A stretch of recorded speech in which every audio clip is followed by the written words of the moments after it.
Bismillahirrahmanirrahim. Lecture of Biology for 10th class. Today's our topic of discussion component of human skeleton.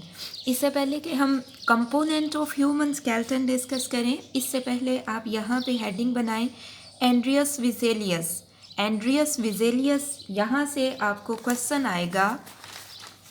यहाँ से आपको जो question आएगा वो ये है, who is Andreas Vesalius. Who is Andreas Vesalius. तो एंड्रियस विजेलियस कौन था? एंड्रियस विजेलियस जो है वो बेसिकली बोर्न हुआ था, पैदा हुआ था ब्रसल्स में.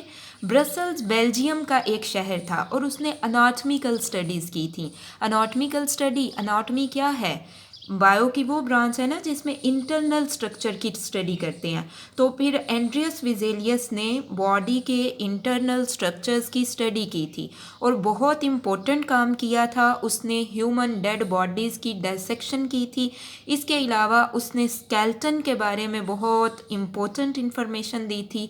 साथ ही साथ उसने मसल्स ऑफ ह्यूमन बॉडीज़ के बारे में बहुत इम्पोर्टेंट इंफॉर्मेशन दी थी, बहुत कुछ बताया था. नेक्स्ट जी, हमारे पास अगला जो टॉपिक है जो हमने डिस्कस करना है उसका क्वेश्चन कुछ इस तरह से है, describe component of human skeleton. Describe component of human skeleton. हमें ह्यूमन स्केलेटन के कंपोनेंट बताने हैं. स्केलेटन आप देख चुके हैं. बेसिकली क्या है? Framework of a hard articulated structure that provide physical support and as well as attachment for the muscle. एक हार्ड स्ट्रक्चर है, एक जुड़ा हुआ स्ट्रक्चर है जो एक तो फिजिकल सपोर्ट प्रोवाइड करता है एंड सेकंड क्या करता है? मसल्स के लिए साइट ऑफ अटैचमेंट प्रोवाइड करता है, अटैचमेंट प्रोवाइड करता है. अब हमारे पास आप एक ये स्केच ज़रा देखें. Component of human skeleton, there are two components of human skeleton. एक एक्सियल स्केलेटन है और एक अपेंडिकुलर स्केलेटन है. एक एक्सियल स्केलेटन है एंड सेकंड आपके पास है अपेंडिकुलर स्केलेटन. अब आप अपनी बुक से ज़रा देखिए कि एक्सियल स्केलेटन कौन सा है और अपेंडिकुलर स्केलेटन कौन सा है. अब यहाँ पे ज़रा देखें, ये आपके पास जो रेड में ड्रॉ है ना बच्चों, ये आपका एक्सियल स्केलेटन है. ये कंप्लीट जो है ये आपके पास एक्सियल स्केलेटन है. ये एक्सियल स्केलेटन है और रिमेनिंग जो ब्लू में है ना ये आपके पास कंप्लीट टोटल ब्लू वाला पार्ट जो है ये आपके पास अपेंडिकुलर स्केलेटन है. ठीक है, ये आपके पास एक्सियल स्केलेटन है. एक्सियल का मतलब है जिसके साथ एक एक्सिस है. ये वर्टिब्रल कॉलम एक एक्सिस है ना, इसलिए इसको एक्सियल स्केलेटन कहा गया और रिमेनिंग पार्ट जो है वो आपके पास अपेंडिकुलर स्केलेटन है. सो हम एक्सियल स्केलेटन में और अपेंडिकुलर स्केलेटन में डिस्ट्रीब्यूशन ऑफ बोन्स देखते हैं कि बोन्स कितनी प्रेजेंट है. ओवरऑल अगर आप स्केलेटन की बात करें तो स्केलेटन में टोटल बोन्स हैं 206. How many bones are there? 206 are total bones. ठीक है, टोटल बोन्स कितनी हैं? 206. अब इसमें एक्सियल स्केलेटन में जो बोन्स प्रेजेंट हैं वो 80 बोन्स हैं. एक्सियल स्केलेटन में कितनी बोन्स हैं? 80. अब उन 80 की डिस्ट्रीब्यूशन किस तरह से है? स्कल में 22 है, स्कल वाले पार्ट में, खोपड़ी वाले पार्ट में 22 बोन्स हैं. उसमें से 8 क्रैनियल है. 8 क्रैनियल का मतलब ये है कि बोन, वो वाली बोन्स जो ब्रेन के साथ रिलेटेड है.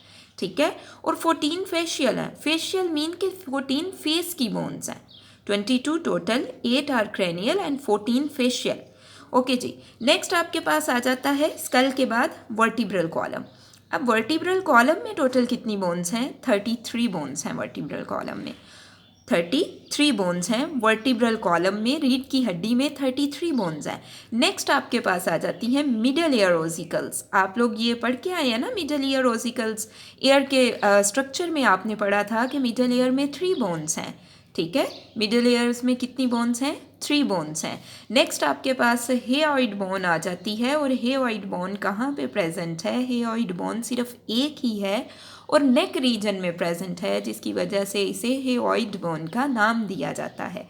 नेक्स्ट आपके पास एक्सियल स्केलेटन में चेस्ट आ जाता है और चेस्ट में कितनी बोन्स हैं? चेस्ट में एक तो स्टर्नम बोन है और 12 पेयर्स ऑफ रिब्स प्रेजेंट हैं. 12 पेयर्स ऑफ रिब्स हैं, यानी अगर आप इनको 2 से मल्टीप्लाई करो तो ये आपके पास 24 आ जाएंगी.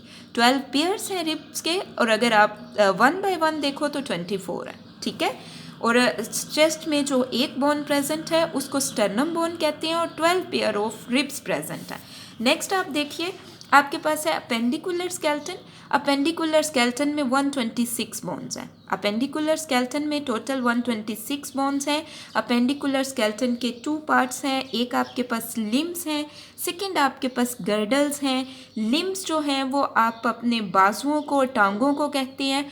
4 लिम्स आप बाजुओं को कहते हैं, हाइंड लिम्स आप टांगों को कहते हैं। 4 लिम्स में आपके पास आ जाएंगे आर्म्स एंड हैंड्स, आपके बाजू और हाथ आ जाएंगे। आर्म्स में 6 बोन्स हैं और हैंड्स में 54 बोन्स हैं। हाइंड लिम्स की अगर आप बात करें तो आपके पास लेग और फीट हैं। लेग में आपके पास 6 बोन्स हैं और फीट में 54। सो यहाँ पे भी टोटल आपके पास 60 बोन्स हो गई हैं।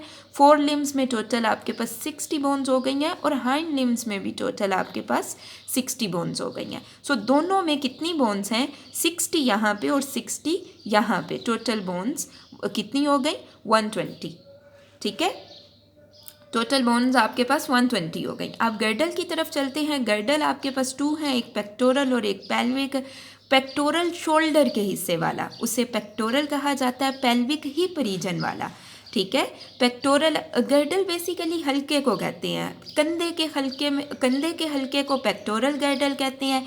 हिप के हल्के को पेल्विक गर्डल कहते हैं। पेक्टोरल में 4 बोन्स हैं और पेल्विक गर्डल में 2 बोन्स हैं। सो ये आपने बोन्स की डिस्ट्रीब्यूशन लर्न कर लेनी है बहुत अच्छे तरीके से। 4 लिम्स और हाइंड लिम्स मिला के टोटल बोन्स कितनी हो गई आपके पास? 120 हो गई और टोटल 4 + 2 ये हो गई कितनी? 6 हो गई। तो ये टोटल कितनी हो गई? टोटल हो गई 126। सो आपके पास एक्सियल स्केलेटन में 80 बोन्स हैं, जबकि आपके पास अपेंडिकुलर स्केलेटन में 126 बोन्स हैं। जब आप इन दोनों का सम ले लेते हैं 126 एंड 80 का, तो आपके पास टोटल आ जाता है 206। अब यहाँ पे एक और छोटी सी इंटरेस्टिंग इन्फॉर्मेशन है जो आपने देखनी है।